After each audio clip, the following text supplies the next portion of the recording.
Guys, so ako ngayon ang cook for the week kasi ang ating cook ay medyo masama ang kanyang pakiramdam. So ako ngayon ang cook. So now, nire-ready ko, nilalabas ko lahat ng aking mga gagamitin. So this is my salad master. Yan, kasi magpiprito ako. And then, ready ko na to para sa isang menu. Of course, and then another one. And then, this is my, mamaya, rice, wala pa. So, magpiprito ako ng isda. Dito ako magpiprito ng isda. And then, of course, mamaya yung sinigang dito. Okay, so binabad ko na lahat ng mga ipiprito ko. Chicken, pork ito mga to. And then, yung isda is naka-ready na. Ayan, so i-ready na natin. Okay, join me guys. Guys, so mapapalaban na naman ang aking salad master, mga kaldero at kasirola. Ayan guys, kompleto yan. So ayan, ayan, kompleto na yan. Oh, binabad ko na yung pork adobo. Tapos dito, mamaya pa yan. And then ito yung ready ko na, sasaksak ko na mamaya. Okay, so my gosh, parang mas gusto kong mag-zumba na lang. Parang mas mahirap tong gagawin ko ngayon. Okay guys, let's start! So, papaihitin natin yan. Ayan, habang ito, tutuyuin natin, okay? Okay guys, so kailangan patitikan natin mabuti itong karne para pag nilagay natin doon. Ayan, so minarinate ko lang siya ng mga usual bawang, toyo, at saka yung, ano ba yun? Basta yun na yun. Okay. Yan, so tatlo yan, bawang, toyo, at saka yung paminta guys, yan. So, hayaan lang natin siya matiktik din para dry na dry siya. And then dito guys, pahihintayin natin. Yan, hindi pa. So, mamaya pa siya, okay? Okay, so titignan natin kung pwede na siyang lagyan ng konting mantika. Ayan, pag naglalaro-laro na siyang ganyan, ibig sabihin, mainit na siya guys. Spray, original canola oil blend. Yan, pwede mo siyang spray ng konti. Yan. And then, yan, so, pwede na natin siya ilagay. Ayan, dahan-dahan. Ayan. So, ay, naku na siya. So, kahit ano dyan guys, pwede manok, isda, pwede rin, pero gagamitin natin yung isa mamaya. Yung isda, mamaya natin gagamitin. Okay, so pag magpiprito kayo guys, kailangan naka-half open. Sige, naka-half open siya. Pero, yan. Dito ang gagawin. Then, wait na lang natin. Pag medyo tahimik na siya, yun, pwede na natin ibaliktad. Okay, so habang ginagawa natin yan, doon naman tayo sa sinigang. Guys, so ito naman ang isusunod natin, yung ating isda. Ipiprito natin yan. I don't guys, remember if you're using a salad master cookware, dapat naka-medium lang siya, okay? So, medium lang tayo lagi. Yan. Yan ang kagandahan ng salad master, guys. Ayan. Okay. Habang nagpiprito tayo dito, nagpiprito din tayo doon. So, ang kaibahan lang dyan, ito sa stove, and ito using electric, okay? Pero parehas na convenient talaga para sa atin. Naamoy ko na. Pasilip na. Wow!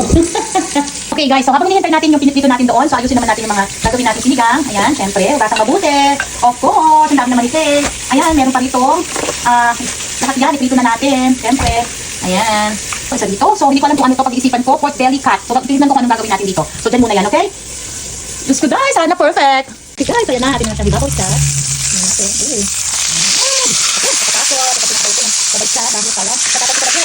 Okay, salak na. Diba? Magkita ito ng sarili na.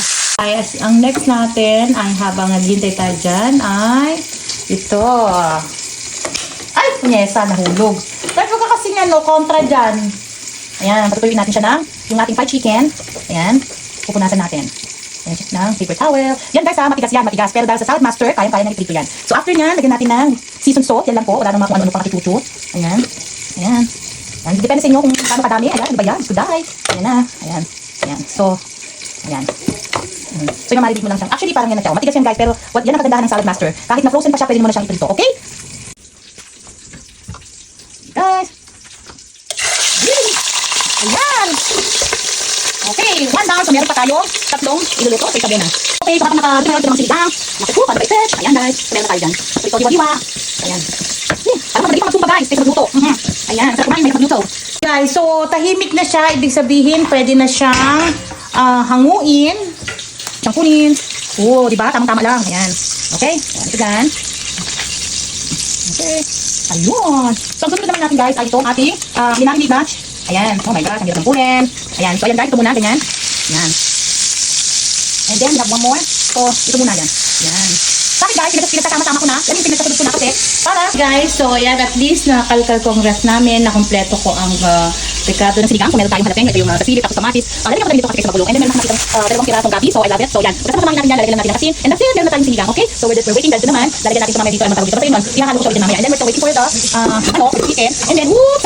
Yan nakita ko na yung pampalit. Hindi ko na i-video kasi alam mo naman. Tapos ako matalsikan. Yan, waiting siya. Alright guys. So yan, tatawag ko yung naghihiwa ng sibuyas at sa mata.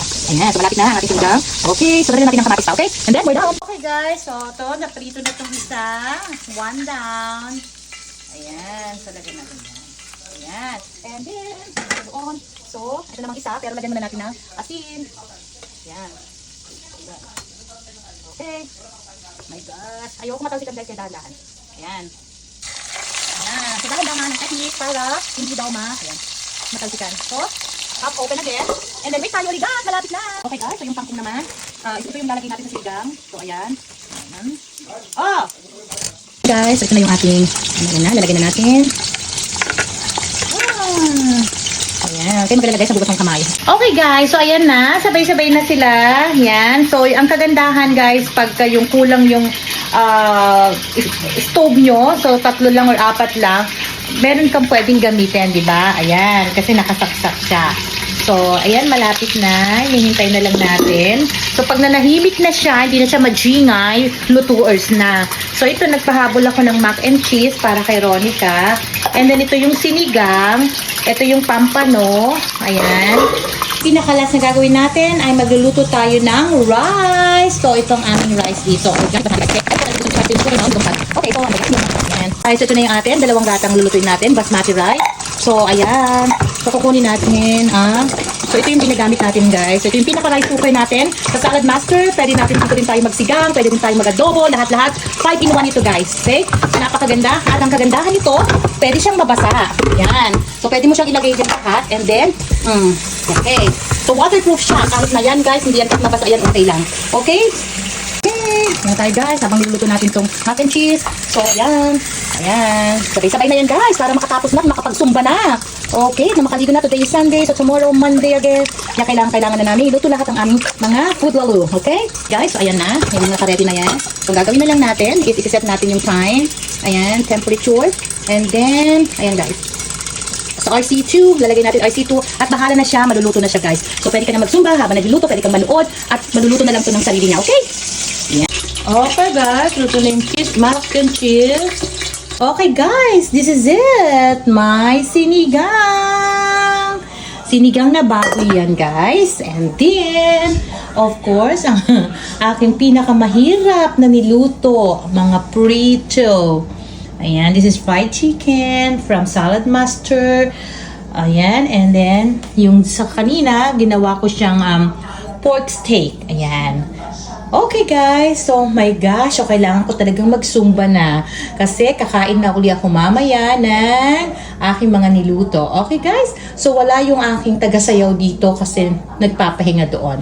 Okay, see you next time. Babush! Okay guys, akala ko tapos na ako, hindi pa pala. Kailangan pa palang hugasan ang mga pinagluto.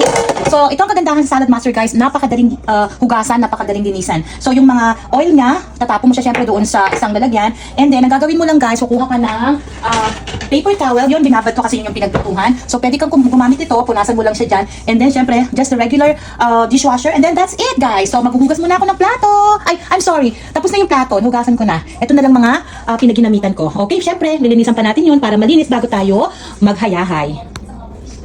Tapos na, nakaluto na ako, boss. Identity, pwede Oh, boss? Social ang boss ko ngayon.